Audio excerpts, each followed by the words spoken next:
شروع اللہ کا نام لے کر جو بڑا مہربان نہایت رحم والا ہے۔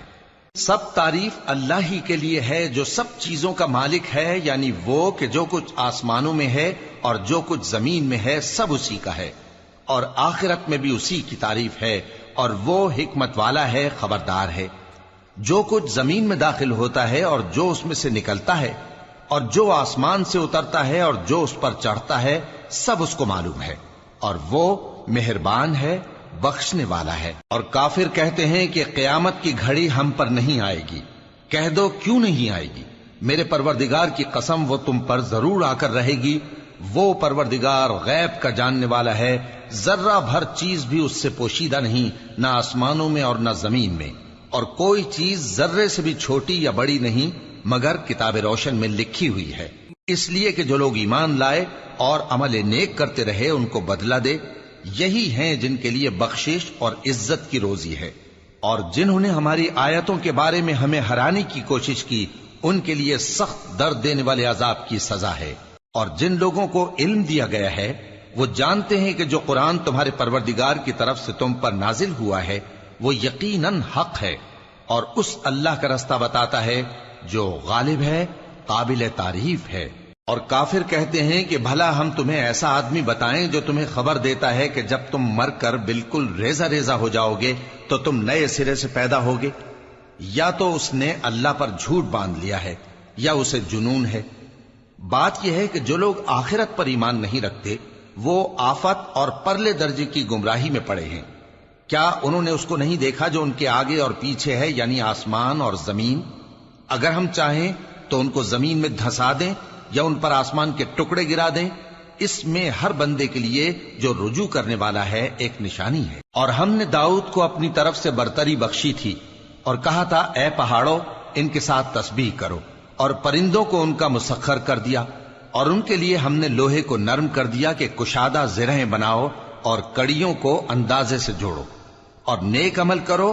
جو عمل تم کرتے ہو میں ان کو دیکھنے والا ہوں۔ اور ہوا کو ہم نے سلیمان کے تابع کر دیا تھا، اس کی صبح کی منزل 1 مہینے کی راہ ہوتی اور شام کی منزل بھی مہینے بھر کی ہوتی۔ اور ان کے لیے ہم نے تانبے کا چشمہ بہا دیا تھا، اور جنوں میں سے ایسے تھے جو ان کے پروردگار کے حکم سے ان کے آگے کام کرتے تھے، اور جو کوئی ان میں سے ہمارے حکم کے خلاف کرے گا اس کو ہم جہنم کی آگ کا مزہ چکھائیں گے۔ وہ جو چاہتے یہ ان کے لیے بناتے، یعنی قلعے اور تصویریں اور بڑے بڑے لگن جیسے تالاب اور دیگیں جو ایک ہی جگہ رکھی رہیں۔ اے آل داؤد شکر کرتے رہو، اور میرے بندوں میں شکر گزار تھوڑے ہیں۔ پھر جب ہم نے ان کے لیے موت کا حکم صادر کیا تو کسی چیز سے ان کا مرنا معلوم نہ ہوا مگر گھن کے کیڑے سے جو ان کے عصا کو کھاتا رہا۔ پھر جب وہ گر پڑے تب جنوں کو معلوم ہوا اور کہنے لگے کہ اگر وہ غیب جانتے ہوتے تو ذلت کی تکلیف میں نہ رہتے۔ اہل سبا کے لیے ان کے وطن میں ایک نشانی تھی، یعنی 2 باغ، ایک داہنی طرف اور ایک بائیں طرف۔ کہا گیا کہ اپنے پروردگار کا رزق کھاؤ اور اس کا شکر کرو، یہاں تمہارے رہنے کو یہ پاکیزہ علاقہ ہے اور وہاں بڑا بخشنے والا مالک۔ تو انہوں نے شکر گزاری سے منہ پھیر لیا، پس ہم نے ان پر بند توڑ سیلاب چھوڑ دیا، اور انہیں ان کے باغوں کے بدلے 2 ایسے باغ دیے جن کے میوے بدمزہ تھے اور جن میں کچھ تو جھاؤ کے پیڑ تھے اور تھوڑی سی بیریاں۔ یہ ہم نے ان کو ناشکری کی سزا دی، اور ہم سزا ناشکرے ہی کو دیا کرتے ہیں۔ اور ہم نے ان کے اور ملک شام کی ان بستیوں کے درمیان جن میں ہم نے برکت دی تھی ایک دوسرے کے متصل دیہات بنائے تھے جو سامنے نظر آتے تھے، اور ان میں آمد و رفت کا اندازہ مقرر کر دیا تھا کہ رات دن بے خوف و خطر چلتے رہو۔ تو انہوں نے دعا کی کہ اے پروردگار ہماری مسافتوں میں دوری پیدا کر دے، اور اس سے انہوں نے اپنے حق میں ظلم کیا، تو ہم نے انہیں نابود کر کے داستان بنا دیا اور انہیں بالکل منتشر کر دیا۔ اس میں ہر صابر و شاکر کے لیے نشانیاں ہیں۔ اور شیطان نے ان کے بارے میں اپنا خیال سچ کر دکھایا کہ مومنوں کی ایک جماعت کے سوا وہ اس کے پیچھے چل پڑے، اور اس کا ان پر کچھ زور نہ تھا، مگر ہمارا مقصود یہ تھا کہ جو لوگ آخرت میں شک رکھتے ہیں ان سے ان لوگوں کو جو اس پر ایمان رکھتے ہیں ممتاز کر دیں، اور تمہارا پروردگار ہر چیز پر نگہبان ہے۔ کہہ دو کہ جن کو تم اللہ کے سوا معبود خیال کرتے ہو ان کو بلاؤ، وہ آسمانوں اور زمین میں ذرہ بھر چیز کے بھی مالک نہیں ہیں اور نہ ان میں ان کی شرکت ہے، اور نہ ان میں سے کوئی اللہ کا مددگار ہے، اور اللہ کے ہاں کسی کے لیے سفارش فائدہ نہ دے گی مگر اس کے لیے جس کے بارے میں وہ اجازت بخشے، یہاں تک کہ جب ان کے دلوں سے اضطراب دور کر دیا جائے گا تو کہیں گے کہ تمہارے پروردگار نے کیا فرمایا ہے؟ فرشتے کہیں گے کہ حق فرمایا ہے، اور وہ عالی رتبہ ہے، گرامی قدر ہے۔ پوچھو کہ تم کو آسمانوں اور زمین سے کون رزق دیتا ہے؟ کہو کہ اللہ، اور ہم یا تم یا تو سیدھے رستے پر ہیں یا کھلم کھلا گمراہی میں۔ کہہ دو کہ نہ ہمارے گناہوں کی تم سے پرسش ہوگی اور نہ تمہارے اعمال کی ہم سے پرسش ہوگی۔ کہہ دو کہ ہمارا پروردگار ہم کو جمع کرے گا، پھر ہمارے درمیان انصاف کے ساتھ فیصلہ کر دے گا، اور وہ خوب فیصلہ کرنے والا ہے، صاحب علم ہے۔ کہو کہ مجھے وہ لوگ تو دکھاؤ جن کو تم نے اللہ کا شریک بنا کر اس کے ساتھ ملا رکھا ہے۔ کوئی نہیں، بلکہ وہی اللہ غالب ہے، حکمت والا ہے۔ اور اے محمد صلی اللہ علیہ وآلہ وسلم، ہم نے تم کو تمام لوگوں کے لیے خوشخبری سنانے والا اور ڈرانے والا بنا کر بھیجا ہے، لیکن اکثر لوگ نہیں جانتے، اور کہتے ہیں اگر تم سچ کہتے ہو تو بتاؤ یہ قیامت کا وعدہ کب پورا ہوگا؟ کہہ دو کہ تم سے ایک ایسے دن کا وعدہ ہے جس سے نہ ایک گھڑی پیچھے رہو گے اور نہ آگے بڑھو گے۔ اور جو کافر ہیں وہ کہتے ہیں کہ ہم نہ تو اس قرآن کو مانیں گے اور نہ ان کتابوں کو جو اس سے پہلے کی ہیں، اور کاش ان ظالموں کو تم اس وقت دیکھو جب یہ اپنے پروردگار کے سامنے کھڑے ہوں گے اور ایک دوسرے پر الزام دھر رہے ہوں گے۔ جو لوگ کمزور سمجھے جاتے تھے وہ بڑے لوگوں سے کہیں گے کہ اگر تم نہ ہوتے تو ہم ضرور ایمان لے آتے۔ جو لوگ بڑے بن بیٹھے تھے وہ کمزوروں سے کہیں گے کہ بھلا ہم نے تم کو ہدایت سے جب وہ تمہارے پاس آ چکی تھی روکا تھا؟ نہیں، بلکہ تم ہی گناہگار تھے۔ اور کمزور لوگ ان بڑے لوگوں سے کہیں گے نہیں، بلکہ تمہاری رات دن کی چالوں نے ہمیں روک رکھا تھا جب تم ہم سے کہتے تھے کہ ہم اللہ سے کفر کریں اور اس کا شریک بنائیں۔ اور جب وہ عذاب کو دیکھیں گے تو دل میں پشیمان ہوں گے اور ہم کافروں کی گردنوں میں طوق ڈال دیں گے،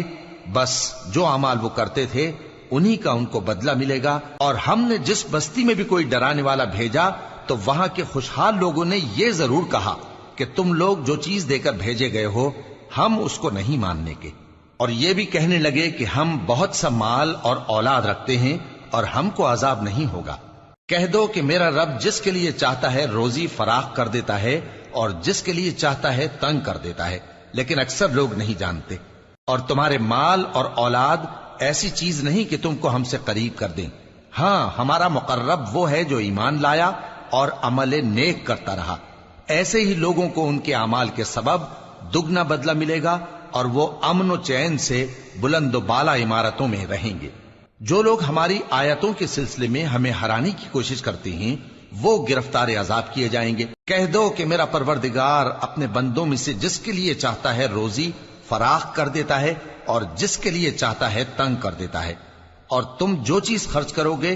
وہ اس کا تمہیں عوض دے گا، وہ سب سے اچھا رزق دینے والا ہے۔ اور جس دن وہ ان سب کو جمع کرے گا پھر فرشتوں سے فرمائے گا کیا یہ لوگ تم کو پوجا کرتے تھے؟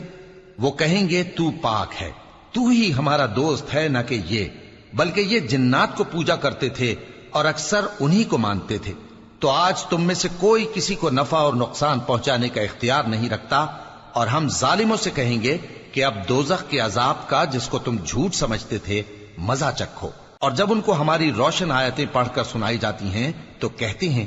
یہ ایک ایسا شخص ہے جو چاہتا ہے کہ جن چیزوں کی تمہارے باپ دادا پرستش کیا کرتے تھے ان سے تم کو روک دے، اور یہ بھی کہتے ہیں کہ یہ قرآن محض جھوٹ ہے جو اپنی طرف سے بنا لیا گیا ہے، اور کافروں کے پاس جب حق آیا تو اس کے بارے میں کہنے لگے کہ یہ تو کھلا جادو ہے۔ اور ہم نے نہ تو ان مشرکوں کو کتابیں دیں جن کو یہ پڑھتے ہوں، اور اے نبی صلی اللہ علیہ وآلہ وسلم نہ تم سے پہلے ان کی طرف کوئی ڈرانے والا بھیجا، اور جو لوگ ان سے پہلے تھے انہوں نے تکذیب کی تھی، اور جو کچھ ہم نے ان کو دیا تھا یہ اس کے 10ویں حصے کو بھی نہیں پہنچے۔ پھر انہوں نے میرے پیغمبروں کو جھٹلایا، سو میرا عذاب کیسا ہوا۔ کہہ دو کہ میں تمہیں صرف ایک بات کی نصیحت کرتا ہوں کہ تم اللہ کے لیے دو دو اور اکیلے اکیلے کھڑے ہو جاؤ، پھر غور کرو تمہارے رفیق یعنی اس نبی صلی اللہ علیہ وآلہ وسلم کو کسی طرح کا جنون نہیں، یہ تو تم کو سخت عذاب کے آنے سے پہلے ڈرانے والے ہیں۔ کہہ دو کہ میں نے تم سے کچھ صلہ مانگا ہو تو وہ تمہارا، میرا صلہ اللہ ہی کے ذمے ہے اور وہ ہر چیز سے خبردار ہے۔ کہہ دو کہ میرا پروردگار اوپر سے حق ہی نازل کرتا ہے اور وہ غیب کی باتوں کا جاننے والا ہے۔ کہہ دو کہ حق آ چکا اور باطل نہ تو پہلے کچھ کر سکتا ہے اور نہ دوبارہ کچھ کرے گا۔ کہہ دو کہ اگر میں گمراہ ہوں تو میری گمراہی کا ضرر مجھی کو ہے، اور اگر ہدایت پر ہوں تو یہ اس وحی کے طفیل ہے جو میرا پروردگار میری طرف بھیجتا ہے، بے شک وہ سننے والا ہے، نزدیک ہے۔ اور کاش تم دیکھو جب یہ گھبرا جائیں گے تو عذاب سے بچ نہیں سکیں گے اور نزدیک ہی سے پکڑ لیے جائیں گے اور کہیں گے کہ ہم اس پر ایمان لے آئے، اور اب اتنی دور سے ان کا ہاتھ ایمان کے لینے کو کیسے پہنچ سکتا ہے، جبکہ پہلے تو اس کا انکار کرتے رہے اور بن دیکھے دور ہی سے اٹکل کے تیر چلاتے رہے، اور ان میں اور ان کی خواہشوں میں پردہ حائل کر دیا گیا، جیسا کہ پہلے ان کے ہم جنسوں سے کیا گیا، وہ بھی الجھن میں ڈالنے والے شک میں پڑے ہوئے تھے۔